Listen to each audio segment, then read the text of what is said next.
There we go. I knew there was a button. Yeah. There it is. All right. So this picture, I thought we can start with our vision. And the goal is to be informal. If there's any questions, like what I want us to, by the end of this, I want everyone to understand what the Be a Disciple is about. So feel free to ask questions.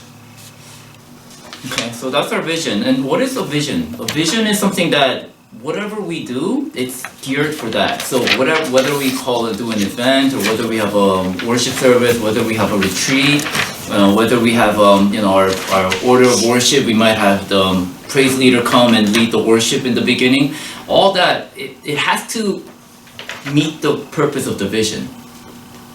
Right? And so when we say be a disciple, make disciples, everything that we do as a church, it has to connect. If somebody can say, hey, Pastor saying, I don't think that's really connecting with the vision, then we're doing something erratic. It doesn't fit anymore.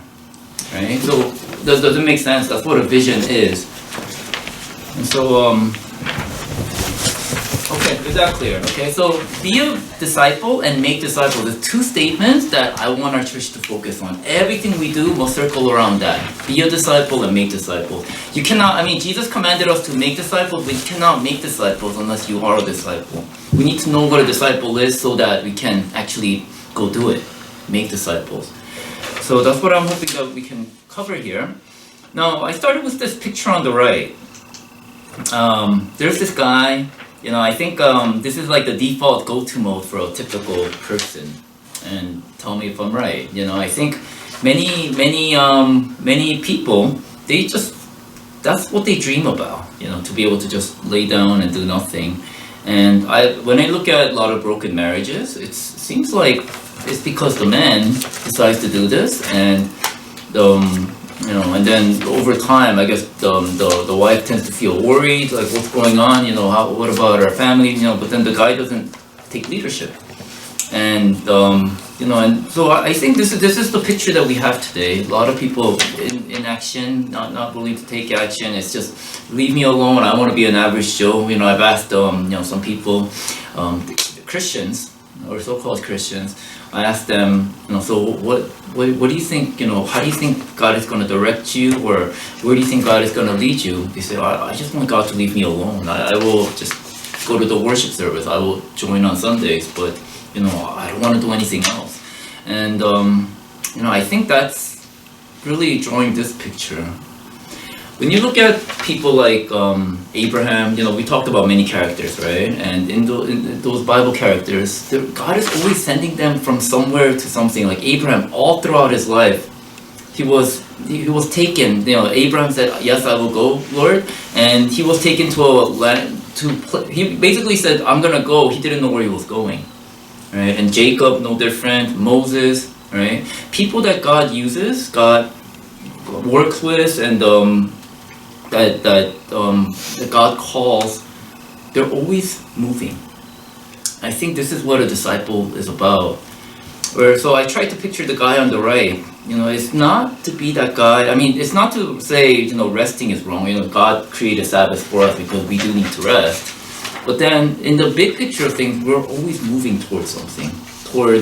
Usually, what it is God's call for us. Something great. And so, I thought this is a way to picture, this is not what a disciple is, what the world kind of pictures today. I think a lot of people have become lazy and self-centered, proud, and today, we got the YouTube and you got the Instagrams. I think this is the picture that we're getting. I want to be preoccupied with many things. Don't you see how busy I am? Where God wants to bring us somewhere much greater. Again, that's what a disciple is about, following. On the left, I tried to explain what is a disciple. Disciple by definition is somebody who's willing to learn. It's the Greek. It's just somebody who's willing to learn. And learner is something that is not really dependent on age.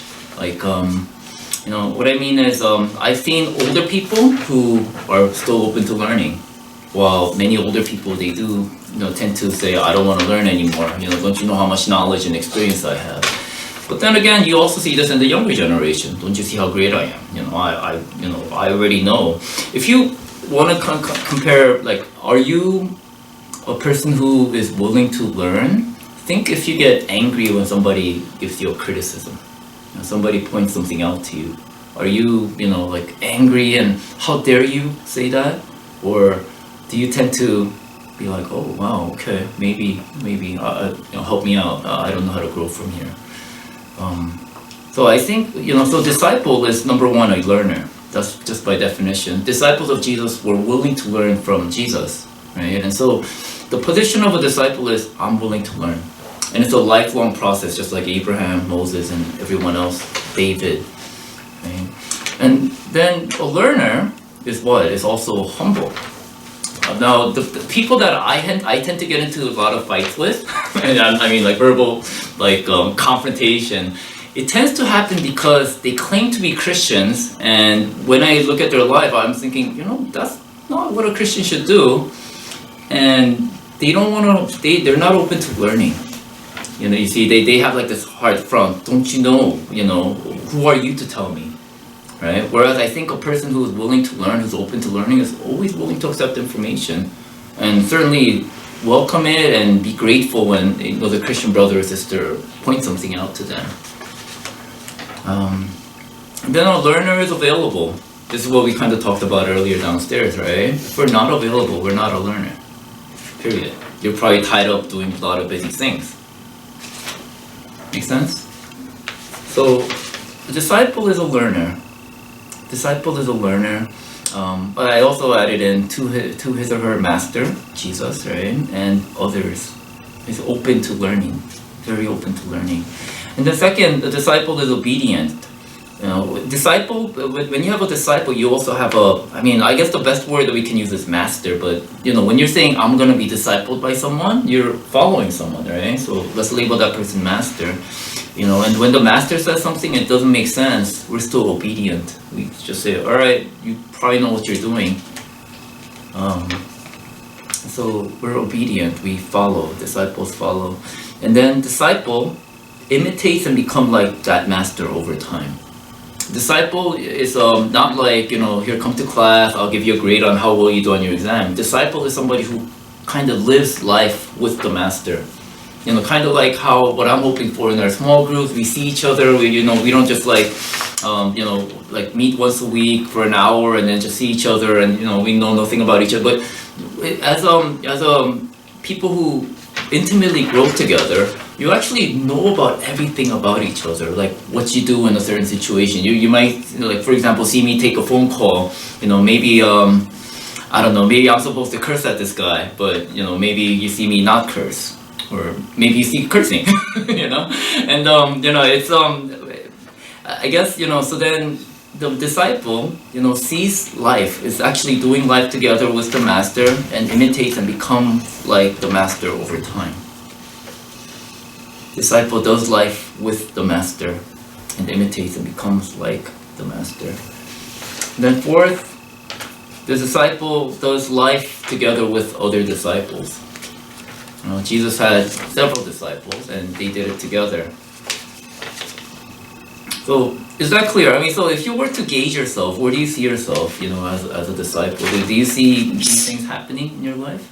Is this, does it connect? Or if you have ways to go?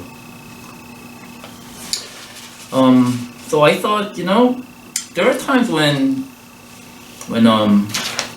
like when I'm preparing a sermon, right? Like I don't know exactly what to talk about. Like, maybe I had a really busy schedule and then my mind is like all fried up, right? And I'm thinking, all right, God, didn't I talk about enough? Like, what is there to talk about? I feel like I talked about it, and it's like I'm drawing a blank on what I'm supposed to talk about. And then I ask myself, all right, is our church the way Jesus wanted it to be? So I tend to ask this question about, like this question to get me to think, okay, so it didn't really reach this goal. So then now I have like this, now we think about, okay, now there's a lot of things to think about. I guess, what I'm getting at is, imagine you say, well, I'm doing all this. I go to small group, I go to church. I feel like I am doing, should I open that door? It's hot, right? I mean, just Wait, tell me you when change it's... the temperature over there. I changed it, but it's not going down. It doesn't turn on the AC, so... I think some Airbnbs lock the temperature. Oh wow. No, my room downstairs you can change it. Nice. Wait, that one you just have to. Airbnb in Catskills. We could do it. I mean, it was incremental. I did change it, just so you know. It's just it doesn't cool. It only heats at this winter season. So then I asked this question: if you ever find yourself stuck, like I feel like I'm doing all this, aren't I a disciple of Jesus? Then I want you to ask yourself, does my life resemble the life of Jesus? I want you to now pit your life against the life of Jesus. Then I think you'll realize, oh, yeah, I guess not. I guess there's some ways to go. I think these questions actually help me to kind of get me off the lock. Like, I'm thinking, okay, I think I'm doing great. I think it causes us to reach a little more, to think, okay, I can be a better disciple. And the second question I want you to ask is my life worth imitating? Jesus says, follow me. And Apostle Paul says, follow me as I imitate Christ. And I share the same thing. Follow me as I imitate Christ. Right? And it's a question that you need to ask, because some of you are small group leaders, some of you will be leading small groups, right? Small group members are going to look up to you, right? And you should be able to say, imitate me as I imitate Christ, as I imitate Jesus, my master. Right? And then the next part I put, so if you do feel like, if you recognize that you need to grow, what are some practical things to do? Learn the life of Jesus and his way of life. Learn how he did discipleship, and learn how he lived, so that you can model after what he did, and that's called the Bible. Right? We need to read the Bible. And then let your interactions with God change you. That's through prayers, and then you interact with one another, and you can a little bit longer, but in your small groups, let your interactions change you. Let your interactions help you to grow, to answer that question, does my life resemble the life of Jesus? Is my life worth imitating? And then take action. Don't be that default go-to mode for a typical person. Instead, take action, listen to God, live the life that God desires of you, pursue his kingdom, then everything in your life will be well. That's the promise I give you. That's in the Bible. And whenever you mess up, just repent. It's that easy. Just say, hey, God, I'm sorry I messed up. I want to be a better disciple. It's okay. Let's look at the verses. So today, I picked Matthew 16, 21 through 28 for to be a disciple. And we have 6 of us, but let's see. Let's read one verse at a time, please. John, start us off, 21. From then on, Jesus began to tell his disciples plainly that it was necessary for him to go to Jerusalem, and that he would suffer many terrible things at the hands of the elders, the leading priests, and the teachers of religious law. He would be killed, but on the 3rd day he would be raised from the dead. But Peter took him aside and began to reprimand him for saying such things. Heaven forbid you, Lord, he said. This will never happen to you. Jesus turned to Peter and said, "Get away from me, Satan. You are a dangerous trap to me. You are seeing things merely from a human point of view, not from God's." And Jesus said to his disciples, "If any of you wants to be my follower, you must turn from your selfish ways, take up your cross, and follow me." If you try to hang on to your life, you will lose it. But if you give up your life for my sake, you will save it. John 26. And what do you benefit if you gain the whole world but lose your own soul? Is anything worth more than your soul? For the Son of Man will come with his angels in the glory of his Father, and will judge all people according to their deeds. And I tell you the truth, some standing here right now will not die before they see the Son of Man coming in his kingdom. Amen. Thank you. Now, the disciples were, they saw, Jesus said, "Follow me" one day, and Peter followed, and all these other disciples followed. There's stories about each one, right? But they all followed thinking, wow, Jesus has a great life for me. I should follow this master. Well, what does that great life look like? They pictured it as, in their culture too, they needed money, they needed power. And they're Jewish people, and the Jewish people knows about when God sends a Messiah, there should be a world power like King David. King David's nation was the most powerful in the world. The most powerful, no country would even compare to it. And so the Jews, they were looking for that. And so when Jesus pulled each one, I think that's what they were looking for. And I wonder if some of you also are thinking that way too, about you following Jesus. I'm a disciple of Jesus, he's going to get me the best job and get me up the highest rank and get me the best position, get me the best car, best guy with lots of money and but Jesus, so this is why Peter was so shocked. Right, so verse 21, it goes, from then on, Jesus began to tell his disciples plainly that it was necessary for him to go to Jerusalem, that he would suffer many terrible things at the hands of the elders, leading priests, the teachers of the religious law. He would be killed. What? I think, from there, I think Peter missed the next sentence altogether, that he would be raised from the dead. Like, that doesn't even comprehend, right? What does it mean to be raised from the dead? I don't have that. That doesn't even connect to me, right? But then Peter is hearing this thing about Jesus is going to die. I followed you for 3 years already. You can't die. I mean, that would take away all my hopes of being rich, being wealthy. So Peter took Jesus aside, verse 22, and began to reprimand him. Jesus, you can't do this. This will never happen to you. I will never allow it. And then verse 23, Jesus turned to Peter. Get away from me, Satan. I don't know how you would feel if God were to ever say that to you. Because we too can be influenced by the culture of the world, right? Our world. We too can easily think, oh, well, yeah, I guess, I follow you, Jesus, so I'm supposed to get the best car and best house and best everything. And what Jesus is saying, don't do that. Don't let Satan grab a foothold. Your desire is not really this world. Your pursuit is not this world, though I will give it to you. Again, I want to point back to Matthew 6:33 because I think this is such a valuable verse for all of us, especially those who are seeking the next steps for your life. Anyone? It says, seek first his kingdom and his righteousness, and all these things will be given to you as well. It's saying God will take care of all of your needs when you trust him. And here, but don't let that be your desire. Don't let that be your pursuit. Let Jesus be your pursuit. He will take care of the rest. A disciple would trust the master, not the gifts. So get away from me, Satan. You're a dangerous trap to me. You are seeing things from merely a human point of view, not from God's. Because Peter wanted that power too. And Satan was probably saying the same thing. I'll give you all this power. Remember when Jesus fasted for 40 days, after he was baptized?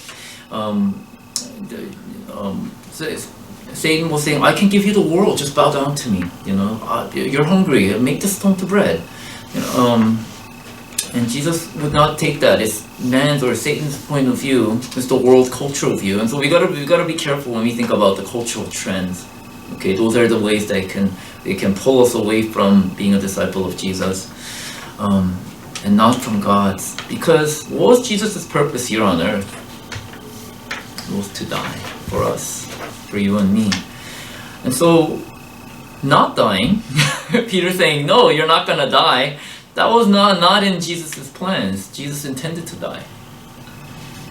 Right? And because he cares about us. For God so loved the world, the people of the world, God so loved you and me that he sent his one and only begotten Son, Jesus Christ, to die for us. So then, after he said that to Peter, verse 24, then Jesus said to his disciples, this is what you ought to do. You are my disciples, this is what I want you to do. If any of you wants to be my follower, my disciple, what do you have to do? Turn from your selfish ways.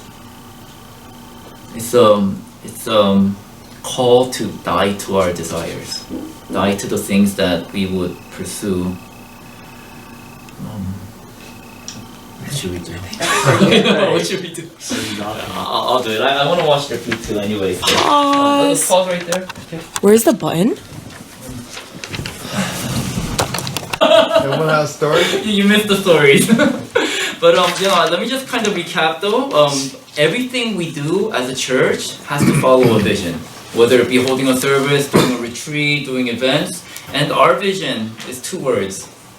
Be a disciple and make disciples.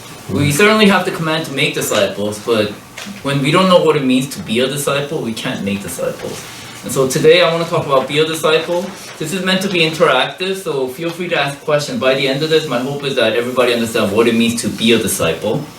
And then we will cover make disciple in another session. Alright, so we were looking at the verses. We were on verse 24. Let's restart from 24. So Jesus said to Peter, Jesus said to his disciples, all of them, after yelling at Peter, get away from me, Satan. Right? If any of you wants to be my follower, what do you have to do? Turn from your selfish ways. Die to yourself, die to your desires, but look to God's desires.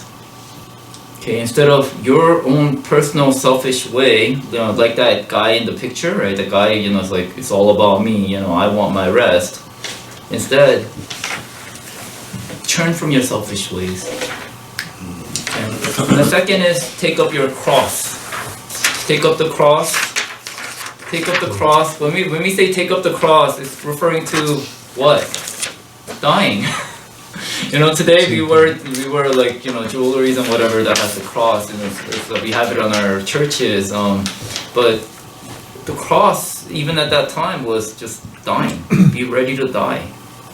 If you want to be my follower, don't be selfish, don't look to your own ways, and die.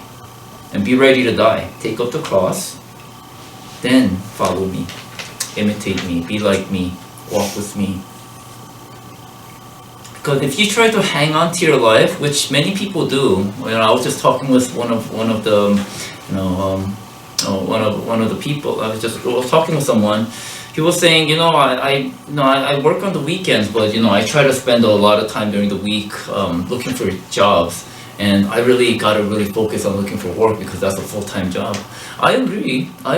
Today is the really difficult economy, but I see him as trying to hang on to his life. Where again, my recommendation to all of you, wherever you may be, is seek first his kingdom and his righteousness. He'll take care of all of that. Right? So if you try to hang on to your life, you will lose it. You really won't get that far. But if you give up your life for my sake, you will save it. And what do you benefit if you gain the whole world but lose your own soul? And here I would say this is pointing to your relationship with God, your eternal connection with God. Because is anything worth more than your soul? For the Son of Man will come with his angels in the glory of his Father and will judge all people according to their deeds. And I tell you the truth, some standing here right now will not die before they see the Son of Man coming in his kingdom. So here, where Peter was seeking this world power. Jesus, you're gonna bring this kingdom for us. You're gonna put me in positions of power. I'll be your second lieutenant. But Jesus is saying, no. If you're gonna follow me, you're going to turn from your selfish ways, be ready to die, and follow me. And then Jesus is saying on verse 28, my kingdom is coming. My kingdom is coming. Alright, so I want to point to being a disciple. It connects to the first commandment, so you can go down the third paragraph or something, right? Connection to the first commandment. Many of you know the first commandment, which is love God with all your heart, with all your soul, with all your mind, with all your strength. And strength is actually missing here. In Deuteronomy is strength. Because the Ten Commandments and everything that's in the Old Testament, everything about the law, it all follows this: love God. And then second is like it, love one another. So when we talk about being a disciple, it's pointing to love God. Are you willing to love God? With all your heart. above your desire for money or boyfriend, girlfriend, or a spouse or degrees or positions, right? Are you willing to love God above all that, much further than all that? Are you willing to do that? That's what it means to be a disciple. Are you willing to follow Him? Give up everything you have if you have to follow Him.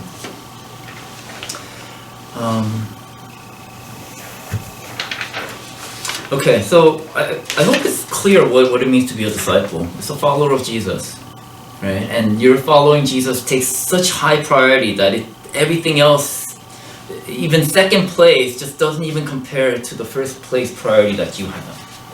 Okay, that's what it means to be a disciple.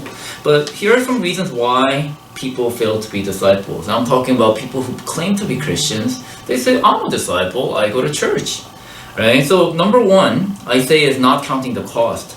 Discipleship, it means to give up everything you have.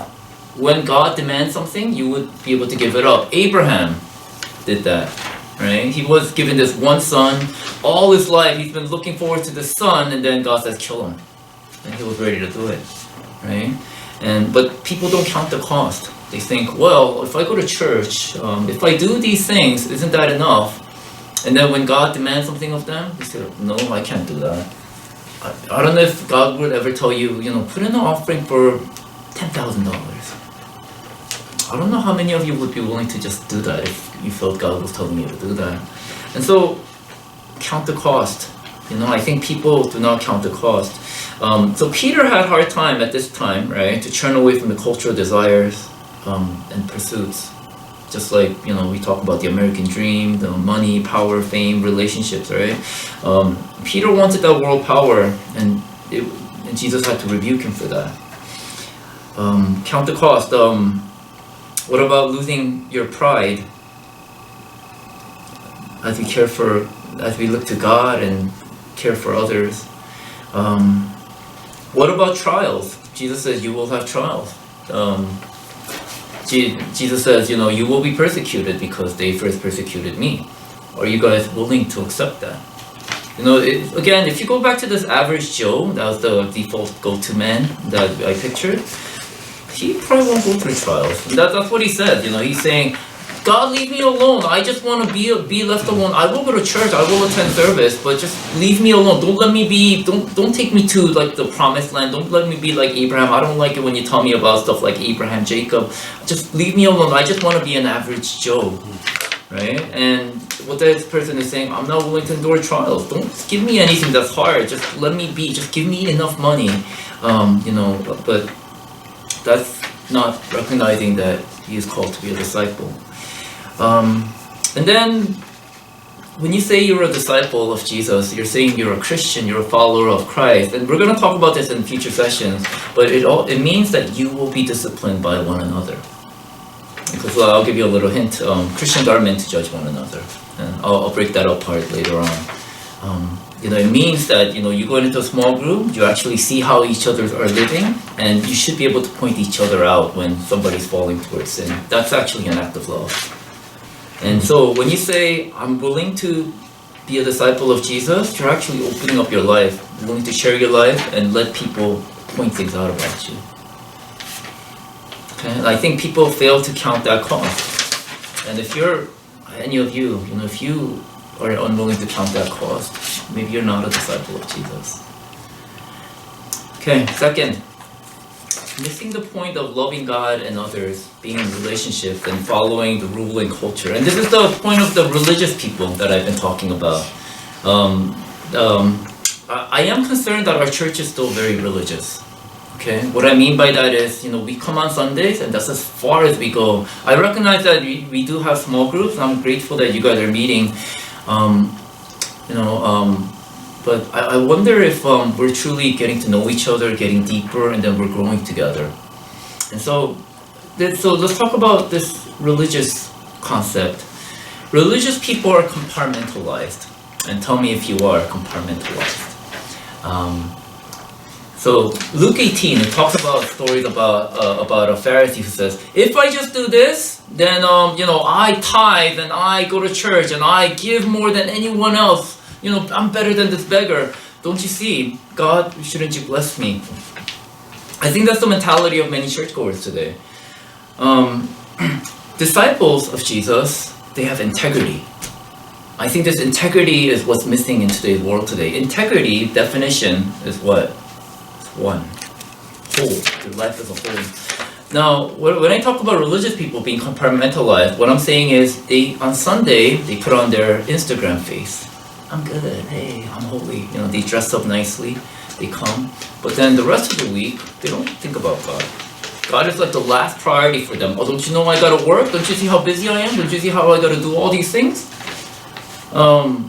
They're compartmentalized. Sunday, for 1 hour in the week, they're a Christian.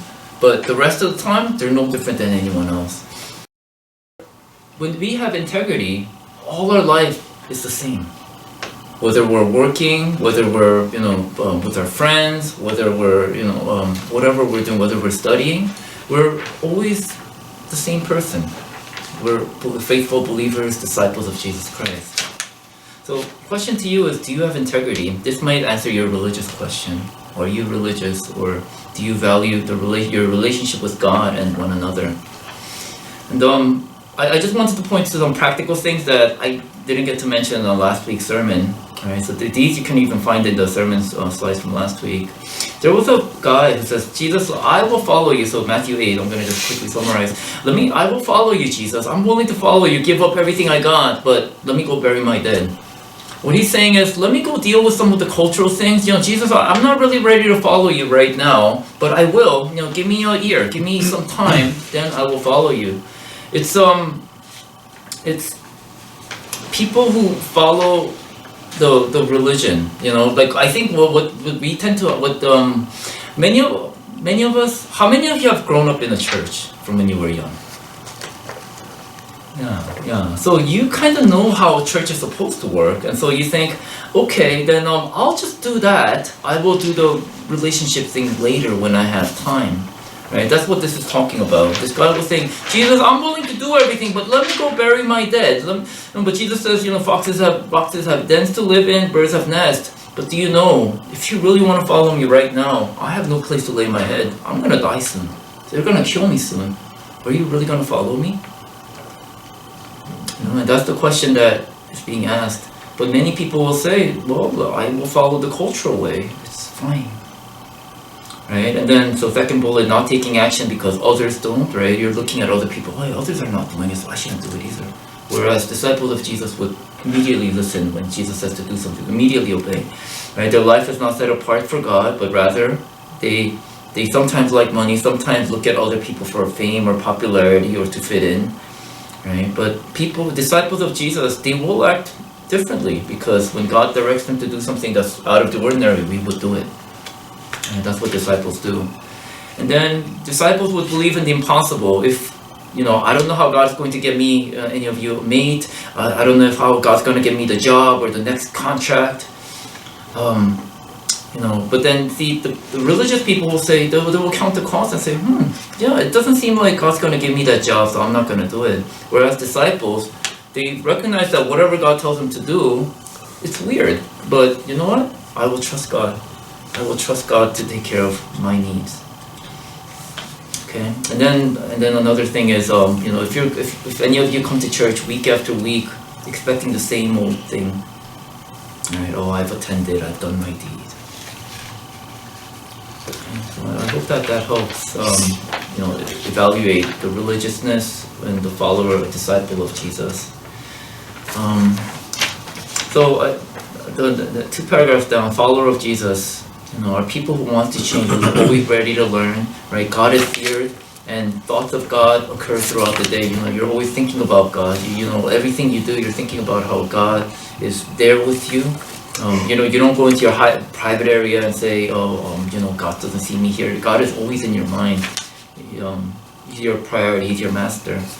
And the second, you want to do God's work. You want to do kingdom work as a disciple of Jesus. And you love others because you recognize how much God loved you. And so you're willing to spend time with others too. And you're willing to give up anything because you recognize how much God has given you, you're willing to give up anything for others.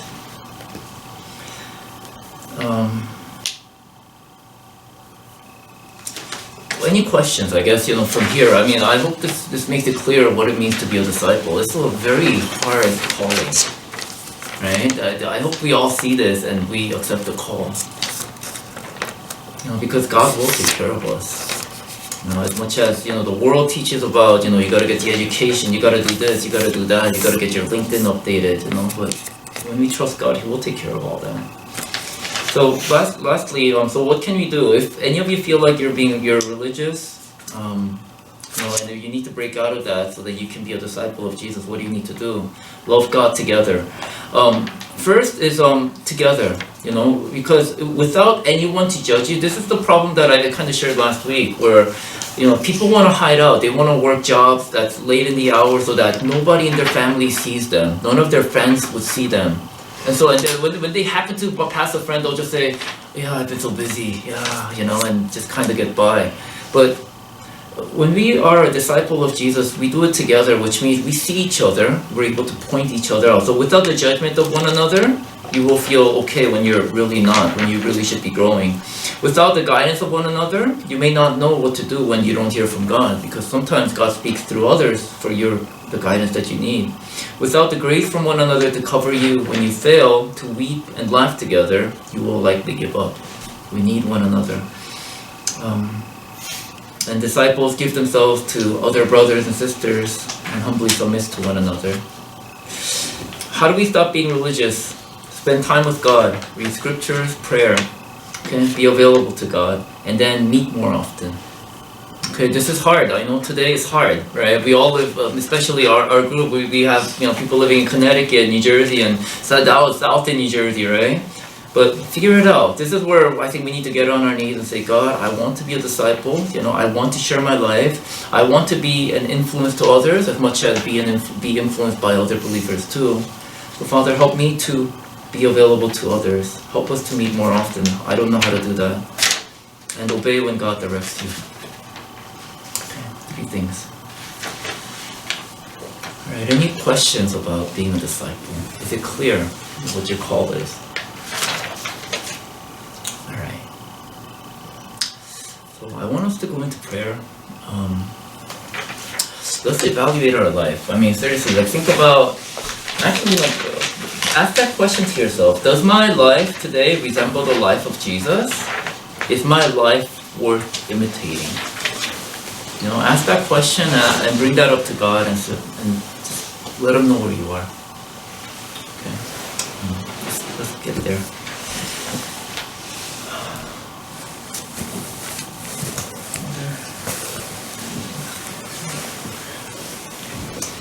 I recognize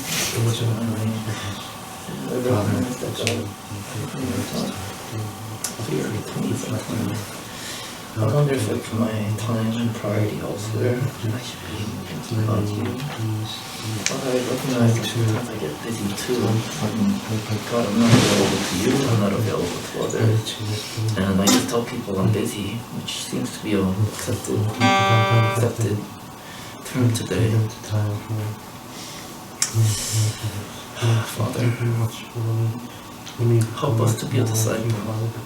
Lord, help us to be a disciple. It's absolute against the way that the culture wants, or culture thinks a Christian should be. Father, to grow in love with you, to grow in love with one another, to grow together. Father, to be a learner. Father, how hard my heart becomes, Father. I might talk my degrees, I might talk my experiences and my positions. And Father, I might harden my heart. Lord, soften our heart, Father, that we may be a fluid disciple. Who's always willing to learn, who's willing to grow, who's willing to obey.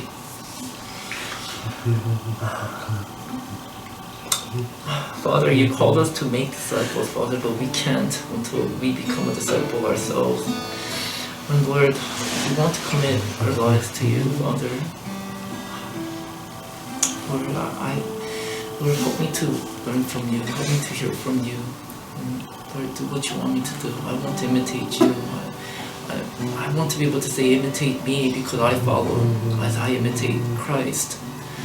Lord, I recognize how much of a failure I am there, and God, I don't know how it's supposed to work. in this crazy world, in this crazy time, Father, I think the younger generation also has it harder. And it's time, Father, can you cause us to not be religious, or which, many people think what a Christian should look like, but Father, truly be your disciple, who loves you with all their heart, Father, all their heart, soul, and mind, strength, Father, to not even have a second place, priority, that even compares to loving you, to following after you. Father, I thank you for what you're doing. Lord, teach us what it means to be a disciple throughout the retreat. Lord, point to us, Father, anything where our hearts are hard, and let us be your disciple, so that, Lord, we can make disciples. Thank you for everything, God. Glorify in Jesus' name.